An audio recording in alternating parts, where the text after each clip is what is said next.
Hi friends, இன்றைக்கி நம்ம வந்து சத்தான முருங்கைக்கீரை பொடி எப்படி பண்ணலாம் பார்க்கலாம் வாங்க.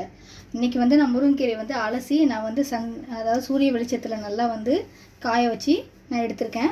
இதை இப்போ நம்ம என்ன பண்ண போகிறோம் அப்படின்னா, நம்ம பேனில் வந்து நல்லா சுருண்டு வர்ற அளவுக்கு நம்ம வந்து ஃப்ரை பண்ண போகிறோம் இந்த முருங்கைக்கீரையை. இப்போ இந்த முருங்கைக்கீரை பேனில் போட்டு நல்லா வந்து வறுத்துக்கலாம். நல்லா ட்ரை ஆகிற அளவுக்கு. இதில் கொஞ்சம் தண்ணி அங்கங்கே இருக்குது, அதை நம்ம வந்து நல்லா ட்ரை பண்ணி வறுத்துக்கலாம். இந்தமாரி நல்லா வந்து முருங்கைக்கீரை வந்து நல்லா முருவலாக வறுத்து எடுத்தாச்சு. இப்போ அடுப்பு இது ஒரு கண்டெய்னரில் வந்து மாற்றி எடுத்து வச்சுக்கிறோம்.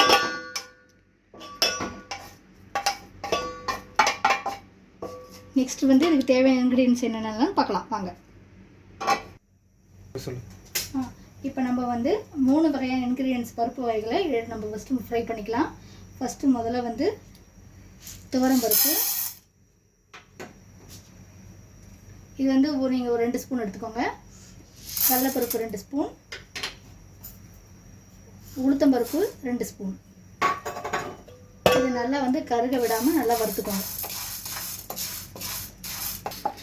வறுத்த பருப்புகளை நம்ம இந்த பேனில் மாற்றி வச்சுக்கலாம்.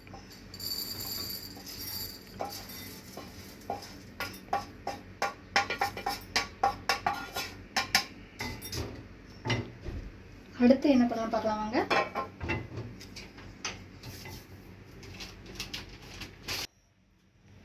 இப்போ நம்ம வந்து 1 டீஸ்பூன் அளவுக்கு எண்ணெய் ஊற்றிக்கிறோம். அது கூட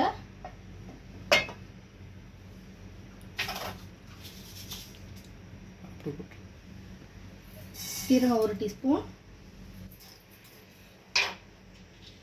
மிளகு ஒரு 1/4 டீஸ்பூன்,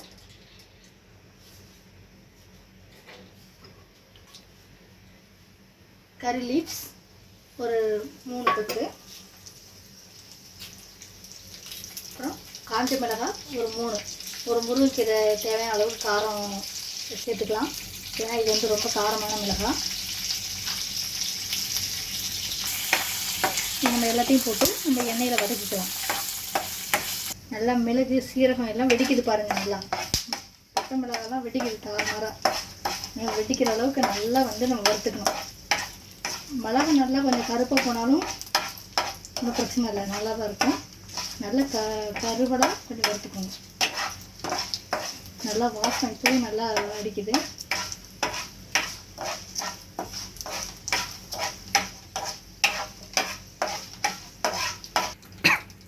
அடுத்த நாளும் நல்லா கருக வெந்துடுச்சு, நல்லா வாசம் அடிக்குது. ஸோ அடுத்து வந்து நம்ம வறுத்து வச்சுருந்த பருப்புகள் எல்லாத்தையும் இது கூட ஆட் பண்ணிக்கலாம்.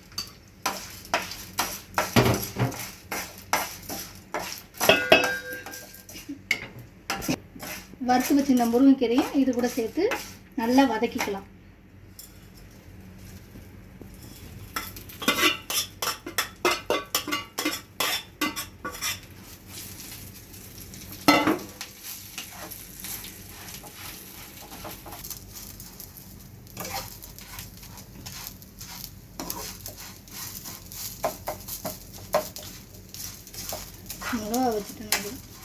நல்லா எண்ணெய் கூட நல்லா முருங்கைக்கீரை பருப்பு எல்லாமே நல்லா மிக்ஸ் பண்ணி வறுத்தாச்சு.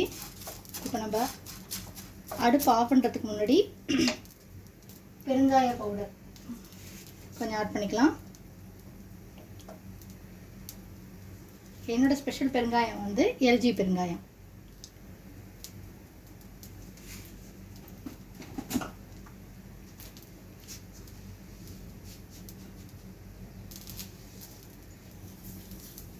ஒரு 1/2 டீஸ்பூன் உப்பு சேர்த்துக்கலாம்.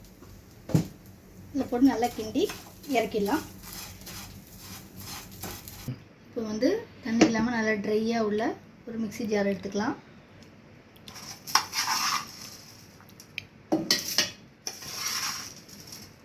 இதில் போட்டு நல்லா நம்ம அரைச்சிக்கலாம்.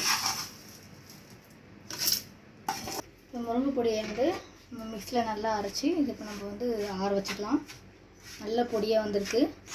இதை நம்ம வந்து இட்லி தோசைக்கு சாப்பிட்லாம். நல்லெண்ணெய் ஊற்றி சோறுக்கு சூடான சாதத்துக்கு நல்லெண்ணெய் ஊற்றி பிசைஞ்சு சாப்பிட்டா இன்னும் அருமையாக இருக்கும். நல்ல பொடியாக இருக்குது, நல்ல சுவையாகவும் இருக்குது. ரொம்ப சத்தான அயன் சத்துள்ள முருங்கைக்கீரை பொடி. நீங்களும் வீட்டில் செஞ்சு பாருங்கள். செஞ்சு பார்த்துட்டு டேஸ்ட் எப்படி வந்திருக்குன்னு எனக்கு கமெண்ட் பண்ணுங்கள். தேங்க்யூ.